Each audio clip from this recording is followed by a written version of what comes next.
Jaajëf waay sama gars, welcome to the Matinale vidéo hein. Bon tey on est là pour faire une spéciale vidéo dans le cadre du Galsen Hip Hop Award 2017. Déjà damay wax revenir sur une vidéo que j'avais faite temps yële samay début, je crois il y a 5 mois de cela ou 6 mois peut-être. Moi bu ma ne je clash Pape Sidi Fall et YD parce que j'avais de très bonnes raisons de le clasher. Parce que ñoom ils avaient un peu dénigré selon man sama point de vue le hip hop thiessois alors que moi je connais bien le hip hop thiessois. Donc vidéo boobu c'était dans boo leen ko seetaan sax da ngeen di xam ni maa ngi doon balagaale xam nga en même temps di mettre au devant les hip hopeurs thiessois. Beaucoup de gens m'ont félicité par rapport à ça. Donc ñoom ils ont du talent te du ñu nangu genre ay petite critique je peux dire ou bien petite mal information bu gars di am certains animateurs à l'image de Pape Sidi Fall ak YD des gars que j'apprécie beaucoup xam nga ñoom seen émission du ma ko mës a tardé lii di Aaru Mbedd moom laa doon seetaan sànq nii ak YD émission bi mu ci def de Joint TV tout ça moom xam nga ñoom kooku encyclopédie la quoi moom si hip hop. C'est un grand vraiment que j'estime, il est très disponible. Après bi ma defee vidéo bi yónnee naa ko lien bi waxtaan nañ ci tout ça ma ne ko ba j'espère que tu as pris positivement les choses parce que hip hop thiessois ça kick bien, ça fait fort. Donc su ma gisee nii ces nominations par rapport au Galsen Hip Hop les thiessois sont pas trop présents xam nga ça me fait un peu bizarre quoi. Donc on en a discuté vraiment en profondeur, discussion bu yàgg sax vraiment grand bu disponible et vraiment il a ses raisons pour xam ne expliquer na ma ko on s'est compris vraiment ci moom point de vue bu mu am te gis naa ni vraiment il fait des efforts ci waa région quoi du waa Thiès kese mais waa région en général il fait des efforts pour inclure leen ci affaire yi ok. Et aussi à l'endroit de Pape Sidi Fall kooku vraiment on n'a pas trop parlé du ma demandé sax mosuñu sax wax parce que j'ai pas ses coordonnées ses contacts on n'a pas eu l'occasion de parler te grand bu ma estimé la tamit. Tu vois, donc vidéo Bob, c'était dans un cadre 100% malade, 100% wane sama gars yi ki nekk Thiès la ñu mënee rap ñu bàyyi leen xel bu baax kon kii boobu la quoi. Dinaa leen bàyyi lien bi ci description ngeen dem seetaan ko te d'ailleurs j'avais prédit beaucoup de choses parce que dama ne les Thiès waa Thiès ñoo daax rap au Sénégal te ci même année bi Flow Up ça a été gagné par Taj Jean, tu vois, de Thiès de Chambre Neuf. Tu vois, donc j'ai prédit le truc. En parlant de prédictions, en parlant de mon médium, de mon gisaane kat, mais j'ai mes prévisions, am na affaire yu may séntu. Donc par rapport à Galsen Hip Hop Award bi, il y a les présélections qui sont sorties, les votes ont commencé autant pour moi. Donc dugg naa ci site bi kayvoter.com. Donc damay dem voter en direct ngeen xool man samay vote quoi, samay vote man la engagé. Et je sens que man samay vote yi dina am ñoo xam ne nu ma ko prédire noonu la fait nar a demee quoi, on ne sait jamais. Donc déjà on dit cliquez ici pour voter, oui, numéro de téléphone, et suivant, entrez le code de vérification par SMS. Quand ñoom may yónnee message quoi. Donc j'attends un peu leur message. Le code yow mel ni yónnee nañ ma message kaay bu voté 28 26 c'est ça.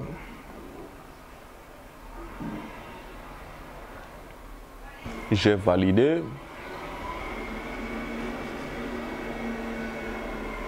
Ok, donc les catégories sont là.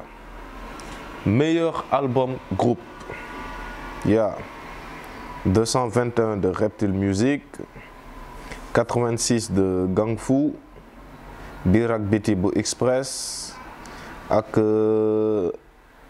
VZE Ma Vie Yapi Jap. Donc moi déjà il y a 2 albums que je connais à l'endroit de 221 def naa ci critique wax naa ci lu bëri. Biir ak Biti bu Express tamit waaw gis naa cette clip bu bees bi bu xam ne dawal nañ ko ci Aaru Mbedd. Je vois que cet album tamit ils ont fait une grande promo là-dessus. Ce sont des gars qui kick fort waa Diourbel. Donc mon choix va pas être trop difficile parce que j'ai la confirmation que 221 moo ko nar a jël quoi man ñoom lay voter en tout cas je valide. Meilleur album solo on a Epic de Moulay c'est mon copain. L'art de vivre de Nix. Légitime défense de Gérard Syndicat 21, scène album Guindé Fatma et tel cas de Dip Doundou Guiss. Donc pour ne pas mentir, j'ai écouté que 3 albums ici, je connais que 3 albums, on peut dire. Tel cas, je l'ai saigné, je l'ai écouté, je l'ai réécouté, un album lourd. L'art de vivre de Nix, nice, j'ai eu beaucoup de sons que j'ai eu là-dedans. Je ne peux pas dire que j'ai écouté l'intégralité. Epic aussi, Damsi Fort et quelques sons quoi. Donc en parlant en connaissance de cause, en anglais maîtrisé. Donc tel cas, je vote tel cas, vous dites quoi, vraiment, comme mon mot qu'on a gagné. Ok, c'est voté. Donc meilleur artiste masculin, il y a Dip, Dose, Dip Doundou Guiss, Omzo Dollar, One Lyrical. Le choix est difficile. Le choix est très difficile. Mais je vote mon copain One Lyrical quand même. One Lyrical. Meilleur artiste masculin. Parce que moi, vraiment, Anebi, il a sorti, on peut dire 2 projets. C'est le Boyon B, même Yagoul Mou, Taxi Kibi. Il a sorti Boy Différent, Benan EP B. Donc, je vote One Lyrical pour sa performance et la façon dont il est prolifique. Il job avec un meilleur artiste masculin, même là, que dire quoi. Bien que j'ai un penchant pour Dip et Omzo, tamit ñom ñaar tamit xamna peut-être si ñom ñaar la nar a génné, mais je vote One Lyrical. Donc on passe à meilleur beatmaker. Basic Prod, je le connais pas. B-But DD Record, je le connais. Dixa, oui, j'ai vu ses prods. Karabalik, ouh, damn. Nice quoi, Karabalik. Vraiment, gain ouf là quoi. 221, il a saigné toutes les prods. Donc il y a Kif, Jiggy Rai, Omzo Beats, gis naa muy def son ak One Lyrical. Passa Boss Player, yeah, my nigga. Platinum Beats, Sadix, loolu moo gën, that's the shit nigga, the real shit, but Toxic Beats, je le connais pas trop bien. Donc sans hésiter, je vote pour Passa Boss Player, parce que Passa Boss Player, c'est un autre délire, c'est mon gars. Passa Boss Player, il te lâche des prods, des variations, bon, il est pas fixe quoi, parce que d'ailleurs les beatmakers, ils sont spécifiques. Vous voyez, Musta, DJ Musta, Musta on the beat, oh, tous ces beats sont c'est ressemblant. Et j'ai un beat classique du club, les Farad de Jam quoi. Il a sa signature, mais pas ça, mon ko quantifier, mon ne dit pas ça là. Des fois le venez. Je félicite aussi Karabalik, tamit boy bu tang jeur le vraiment dope quoi, dope. Karabalik il est fou. Sadik tamit. J'ai même pas les mots quoi, parce que il fait des beats vraiment sombres, Beat Record, Samit, nickel quoi. Donc je vote Passa Boss Player. Meilleur EP, Maxi, il y a Boy Différent de One Lyrical, BTX de Daddy Inc, Bouches, je connais le boy là. Il y a Dem Aktaibu SB Ben, je le connais aussi. Il y a Femme de Mami Victory OMG. Finger on the Trigger de Buzz Spirit Doctor, First EP El Meno, ouais, je le connais. Give Thanks Bilal One Rec, Introduce Myself de Deep Dose, Gotal, Jafte, Kasaba, Zenteng, Kelela, Muz 3G, Nyari Dërëm de Maybe, ma nigga, Sofu, Checky Blaze, Under South Clays, Mr. Moore, Khalerab, Climax, Esprit, Khipil, Kidje, ma nigga, Yek Soga Def, Dizzy, Comptown. Donc sans hésiter, One Lyrical, il a de fortes chances de gagner ça. Mais je vais donner de la force à mon gars, Kidje, tu vois, je vais voter pour lui, pour Khipil. Ben produit boo xam ne dinaa joxe lien bi ci kii bi ngeen dem déglu ko quoi, vraiment c'est parce que mixtape bi bu mu koy togg depuis ça doit faire 3 ans je crois, fekkee naa ko gis naa ni il s'est donné corps et âme pour ça, donc il a vraiment ses chances gars, donner de la force. Te moi personnellement moom l'a voté quoi, parce que j'ai écouté ça, j'ai réécouté, j'ai vu que le gars il a bien travaillé, donc force à waa Xatrol bu Thiès, Boss Beats, xam nga ma nigga, shout out gars fa nekk yëpp, je vous pick up. Donc il y a meilleur featuring, meilleur featuring, il y a artistes Zico, Fodlé Wandji, Chris Nico, comme Dab Dip, Mao, Façon Bonnet, Cannabis, Omzo Dollar, Love You, Deep Dose, Lady Z, Tiedo, One Lyrical, Akil, Zokana, Wax ko ñëpp, Purpose, Fire Flow. Sans hésiter, Tiedo. Tiedo parce que foofu cocktail bu fa am noonu. Xam nga cocktail nectar bi xam nga papaye, pomme, banane, lépp gars yi. C'est exotique, c'est un concept de ouf. Xam nga clip bi dope. C'est le meilleur son de l'épée de Boy Different de One Lyrical. Donc sans hésiter, je vote Tiedo quoi. Bien qu'il y a d'autres featuring de ouf aussi. Il y a aussi meilleur lyriciste, Deep Dose, Deep Dundugis, Tred Zeko, Moulay Wam, Nix, Omzo Dollar. Donc sans hésiter,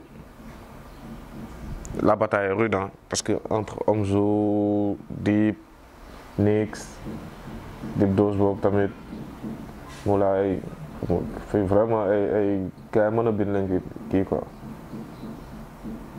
Mais franchement je vote pour Nix quoi parce que Nix c'est la plume quoi avant tout. Nix boo déglu le premier album c'est tout ce que j'ai son bopp. Le gars il écrit quoi, il respecte les normes du hip-hop, les rimes, comme toutes les figures de style que tu peux voir, les métaphores, tout il respecte, il les cultive. Comme déjà pour un lyriciste, il faut déjà de la culture, tu vois. Donc on voit que Nix moom am na lool quoi. Il a de la culture, il a du tout, il a du vécu autant que Deep, autant que Omzo, autant que tous ceux qui ont été nominés. Mais Nix, on sent plus de maturité dans ses lyrics, tu vois. Donc je vote Nix. Meilleur artiste féminin. Anta, Gotal, Eva Crazy, Lady Z, OMG, tout ça venu. Sans hésiter, je vote Eva Crazy. Elle kick fort que toute cette meuf là quoi. Eva Crazy vraiment nice quoi. Je la suis bien et je compte même faire une vidéo sur elle quoi. Il y a aussi meilleur mixtape, Black and White, beaucoup de Guntan, Différence, de B.O.B, Différent de Layo, Dika, Punk, Insomnie, J21, yeah, Miggy Bar, de Dred Zeko, Nyankalar, Nyari Chéri, c'est le Bayon, One Lyrical, c'est le légendaire Teb Cosa Nostra, Khalé Rap, Climax Esprit. De Guntan pour Omzo Dollar. Vraiment ça c'est la mixtape de l'année quoi, comme sans hésiter quoi. Bien que J21 tamit est venu un moment un peu tardif, mais Dëggantaan vraiment, ça le fait quoi. C'est l'une des meilleures mixtapes de l'année. Et dernière catégorie, meilleure vidéo, on a Africa Mousso de Daradji, Aldo de Cannabis, Badou Mounleb de Nix, Bandi bu Dip Doundou Boumou Jam de Alienzik et Ombre Zion, Danou Kasso, Fou Malade Jaman, Early in the Morning, Luz D1D, ouais, clip est nice. Indestructible de Septic Khalif, Light Hub de Deep Dose, Mama Dan, Express, Next Level de OMG, Mami Victory, Nganima, Maybe, Nice Clip, Phonetic One Mic, Private Fit, Rex T, Bilal One Rec, vie d'artiste de Septic gis naa ko tamit bu nice yow la bu Omzo. Sans hésiter, yow la bu Omzo quoi. Bu Elzo, yow la de Elzo.